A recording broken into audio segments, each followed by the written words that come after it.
This is white ash, boyak, and we use it, well, you won't be able to see now, but this is a good women's medicine to help with, well, my favorite, the main use of it, the main purpose of it is to prepare for pregnancy. So to make sure nothing goes wrong. That was the main intention of midwifery when my grandma was growing up, was in the preparation process. Now midwifery is like during delivery and a little bit of post-care and that's it. But for them it was always before. And the whole intention of the practice is to eliminate or mitigate the risk of miscarriage. And so they had a very big role. And so this plant has a pretty big purpose to help prevent that from happening. But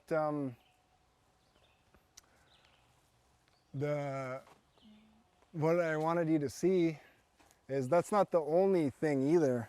What we use it for is we'll always have these big compound leaves.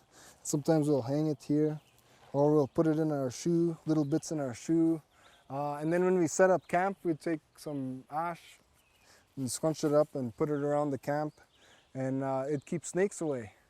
And so when you read, it'll just say like, oh, snake charm or snake medicine, and very non-specific and make it sound super mystical. But it's like, what's happening here is there's something in here that rattlesnakes don't like. And so when we make tiknagan, the cradle board, we use exclusively ash wood because the rattlesnakes won't bother our kids. They're at that age when they're too young to understand no, you know. And then so that's what we make the cradle boards with. But then it's also what we put around our camp to keep the rattlesnakes away. And so there's all kinds of unusual lore, language explaining all that. Oh, big spider there. But yeah, you could even see the way the leaf looks too. It's sort of looking just like a rattlesnake rattle. But that's why we hang it here.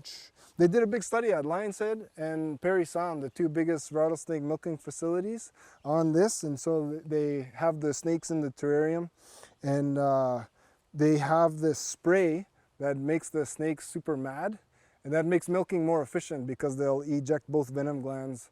And so they'll get more if the snakes are super mad. So they have this crazy smoke, and then they came in behind it with some ash, and they put it in, and all the snakes just hid and didn't even rattle anymore, and like they were real scared, and so they were like, "Whoa, what the heck?"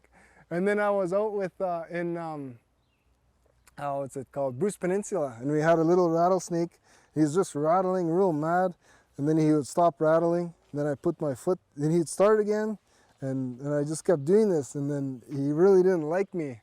The park people that I was with, I showed them, I said, here, watch this. So I grabbed ash, scrunched it up, and went like this.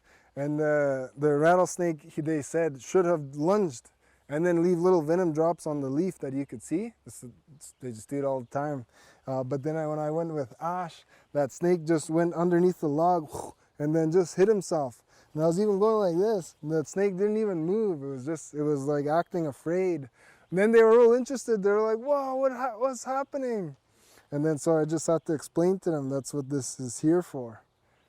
And then not even that either. There's so many interesting relationships to be able to understand everything that's happening here. Like, because we take ash, and when we make our wigwam or our optolam, like a lean-to or the homes we would have, we'd use like ironwood or maple for the structure. But there would always be one big ash that would go over the top, and that was like for protection from the snakes, of course, rattlesnakes, but then also from lightning. Ash is the least likely tree to get struck by lightning, like never. And so that's what we put it over top of our homes to keep all of the rattlesnakes away, but then to keep lightning away too. And then there's echoes of this too. You drive around the res, you'll see just trees leaning over people's houses. Like on top of the roof, there'll be a sapling on top And it's like, well, how come they're doing this? And we're still remembering this practice. And like in the spring, it's when the way that we measure a new year, what ushers in a new, because there's the potential of a 13th month, right, to the calendar. It's generally 12 months, but then there's the 13th month that happens intermittently. What determines that is thunder, is lightning and thunder. So to fishermen, it's the thunder that breaks up the ice. It smashes up the ice, and then the ice leaves. And then that's if that happens before the full moon of the 12th month, then that'll be the new year. But if the ice is still there at that new moon, because thunder didn't come yet, then there's going to be another month that year, 13th month. And so it's very important for time, let me try to remember, for fishermen, for the ice to leave, but then also it's the thunder that dries up the maple trees. So then there's the sugar level in the sap just plummets, and it just boils into nothing after thunder happens, right? And then, but also it's the thunder that wakes up snakes that are in hibernaculum. They're hibernating, and there's hibernaculums all over Ontario. You could visit in the spring, and you'll get put on a list, and they'll call you when it's thunderstorming. And then you go there. There's a big one in Aurelia. You drive there, and then it's just like a river of snakes just coming out of the ground. Only in the thunderstorm though. It can rain and rain and rain, nothing. But when those cracks of thunder happen and lightning happen, that's when everything comes out. And so there's all kinds of real awesome relationships, like even to the point where when you're walking, I know I'm not like formally presenting this anymore, but like if you're walking and when you see a snake, you'll have that reaction. Doesn't matter how much you love snakes, they always give you a jolt, like a little, like lightning. And you're like, whoa! And then you might be like, oh, okay, but I love snakes.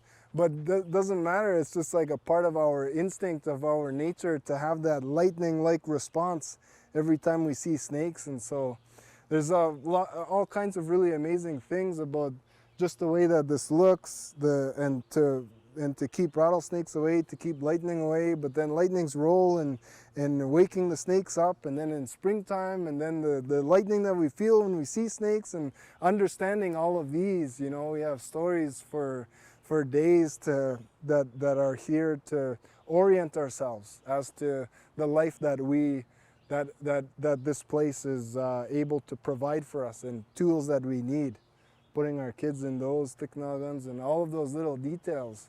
That's a real fun idea to play around with, and then it really brings complexity to a simple forest like this, complexity and value to just trees.